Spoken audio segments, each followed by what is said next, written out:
Viewers, अगर आंखों में चश्मा लगाते हैं तो चश्मा लगाने के बाद क्या आंखों का ब्लर विजन एक्सरसाइज से सही हो सकता है? आई एक्सरसाइज से, जिसे हम हर दिशा में आंखें घुमाना भी कहते हैं, उस तरीके से अगर आंखों की एक्सरसाइज की जाए तो क्या ये नंबर कम हो सकता है या इसमें इम्प्रूवमेंट आ सकता है? तो इसको बहुत सिंपल तरीके से समझना ऐसे है कि आँखों का जो एक बॉल का साइज़ होता है, जैसे आप एक डायग्राम में देखिए कि जैसे ये आँख बनी है और इस आँख में जो भी ऑब्जेक्ट हम देखते हैं वो हमारी लास्ट वॉल पर जाकर इमेज बनती है।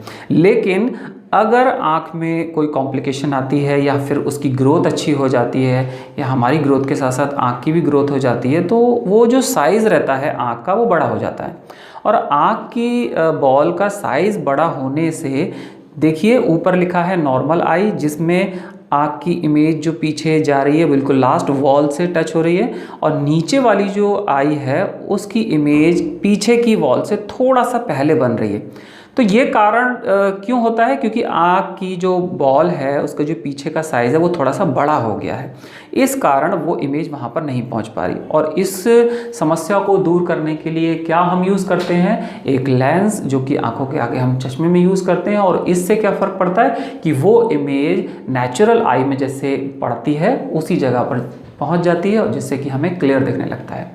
अब बात ये आती है कि अगर हम आई एक्सरसाइज करते हैं तो क्या उससे ये प्रॉब्लम सही हो सकती है? तो जाहिर सी बात ये है कि जब हम चश्मा पहन रहे हैं तो उसमें हमारा नंबर -1 के आसपास पहुंच चुका है या फिर 1.5 के आसपास होगा तब पहुंच चुका है। कभी कभी आधा नंबर पे भी चश्मा लोग यूज़ करते हैं। तो अगर आपका नंबर इनिशियल स्टेज पर है, यानी 0.25 है या 0.50 है या जिसको आधा कहते हैं या चौथाई नंबर कहते हैं, अगर इस स्टेज पर है तब तो आँखों की एक्सरसाइज से फ़र्क जल्दी आ सकता है। लेकिन अगर आपका नंबर बढ़ चुका है, -1 के आसपास आप नंबर यूज़ कर रहे हैं, तब एक्सरसाइज से एकदम इम्प्रूवमेंट आना एक्सेप्शनल केसेस तो हो सकते हैं बट नॉट श्योर।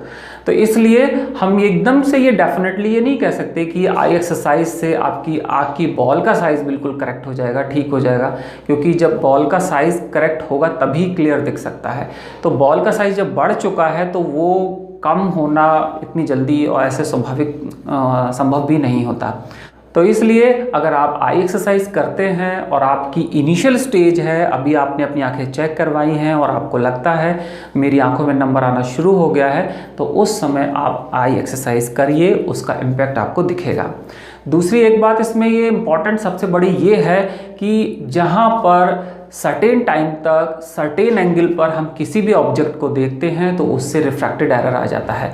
मतलब ये है कि मान लीजिए मेरे पास एक बुक है और मैं एक स्टूडेंट हूँ और मैं पढ़ाई करता हूँ और मैं बैठा रहता हूँ बुक पर ऐसे पढ़ता हूँ और मैं 2 घंटा 3 घंटा 4 घंटा ऐसे ही पढ़ता रहता हूँ। शफल किया मैंने पेज, मैं इधर ही देख रहा हूँ, ऐसे करके देख रहा हूँ, तो ऐसे ही पढ़ता रहा। दिस मीन्स कि आप एक सर्टेन एंगल पर कई घंटे तक पढ़ रहे हैं। अभी मैंने क्या किया, मैंने बुक जो थी इधर रखी और गर्दन टेढ़ी की और फिर मैं थक गया हूँ, फिर मैं ऐसे करके पढ़ रहा हूँ। मेरी आँख जो है वो तिरछा उस ऑब्जेक्ट को देख रही है, एक एंगल पर देख रही है, और फिर मैं कई घंटे तक इस सब्जेक्ट को ऐसे पढ़ रहा हूँ और मैं ऐसे देख रहा हूँ, ऐसे देख रहा हूँ। अब ये बुक भी हो सकती है, मोबाइल भी हो सकता है, लैपटॉप भी हो सकता है, कंप्यूटर भी हो सकता है, टीवी भी हो सकती है।